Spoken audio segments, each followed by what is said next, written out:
Noches, mi nombre es Luis Eduardo Bravo, vengo a hablarles de los impuestos. Los impuestos tienen su origen en el precepto constitucional según el cual todos los nacionales están en el deber de contribuir al financiamiento de los gastos e inversiones del Estado dentro de los conceptos de justicia y equidad.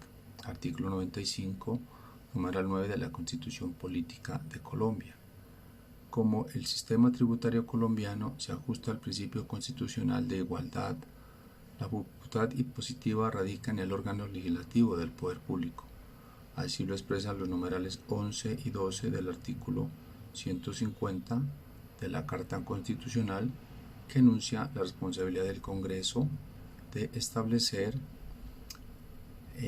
las rentas nacionales, fijar los gastos de la administración, determinar contribuciones fiscales y, excepcionalmente, contribuciones parafiscales en los casos y condiciones que establezca la ley.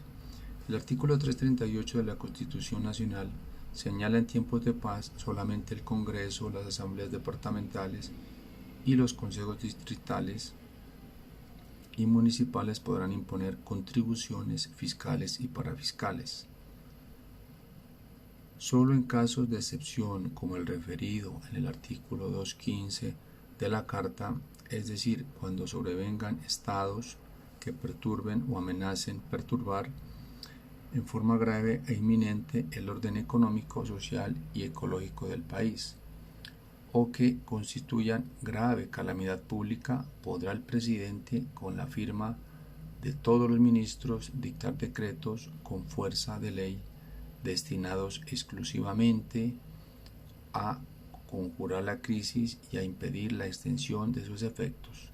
En estos casos, el gobierno, si así a bien lo considera, previa a la declaratoria de perturbación, podrá, mediante decretos legislativos y pro tempore, establecer contribuciones fiscales siempre que ellas sean necesarias para conjurar la perturbación económica.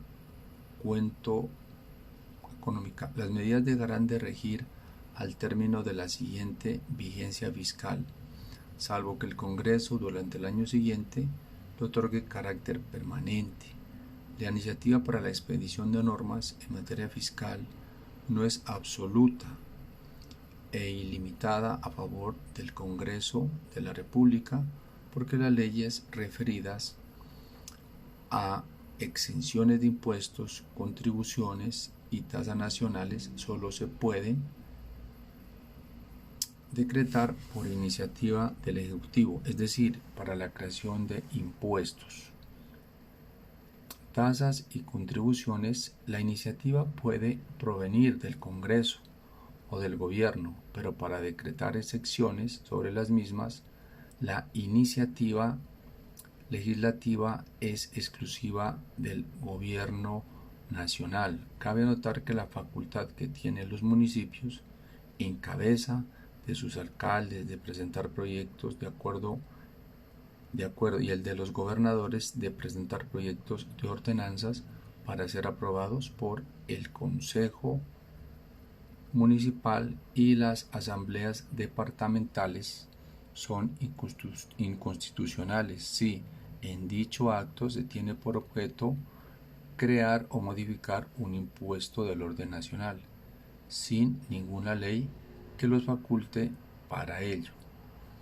El numeral 9 del artículo 95 de la Constitución Nacional estipula los deberes y obligaciones de todas las personas y ciudadanos ante la Constitución y la ley.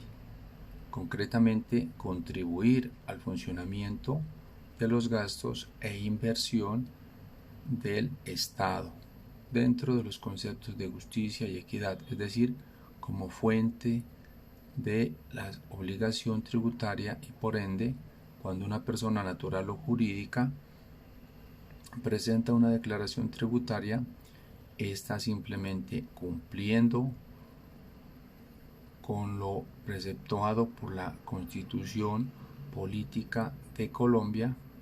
Los tributos son tan antiguos como el hombre.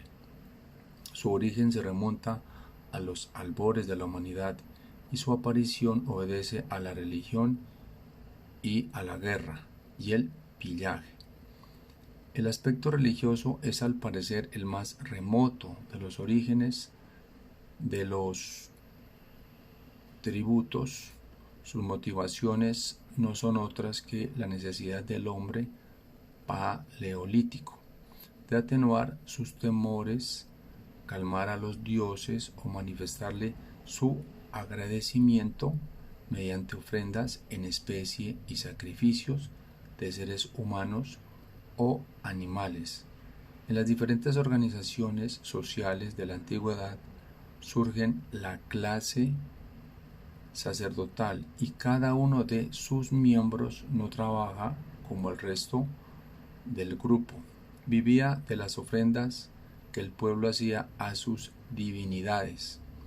Al evolucionar la sociedad, dichas ofrendas se tomaron obligatorias y la clase sacerdotal se volvía fuerte y poderosa, llegando a ser la principal latifundista del mundo medieval, ejerciendo gran influencia sobre las monarquías, conjuntamente con la clase de los guerreros o militares, con la cual en ocasiones se confundía, como el caso de los huestes guerreras promovidas por la Iglesia, conocidas como las Cruzadas, a la Orden de los Templarios, organización fundada en 1119 para defensa y protección de los peregrinos que viajaban a Jerusalén. Después en Europa llegaron a conformar uno de los poderes económicos más importantes por sus posesiones, convirtiéndose en un centro financiero dedicado al préstamo de capital hasta el año 1311, cuando fue abolida por el Concilio de Viena. Se condenaron sus dirigentes y empezaron a expropiarse sus bienes por las coronas de Francia y Castilla. En Colombia, hacia 1820, bajo el gobierno de Francisco de Paula Santander, se toma el modelo inglés y se establece la contribución directa, pero no fue viable. En la práctica, debido a las continuas guerras civiles y hasta 1918 se logra establecer el impuesto a la renta, hacia 1887 en vigencia de la Constitución. Anterior a la vigente, el presupuesto está estimado de los impuestos para el país sumaban 19 millones y medio. Nuestros impuestos han sufrido múltiples reformas a lo largo de los años, antes y después de la recopilación de las normas tributarias contenidas en el Estatuto Tributario o Decreto 624 de 1989. Al punto de existir periodos presidenciales en los cuales se han dado hasta 4 reformas tributarias. La última que tenemos es la Ley 863 del 2003.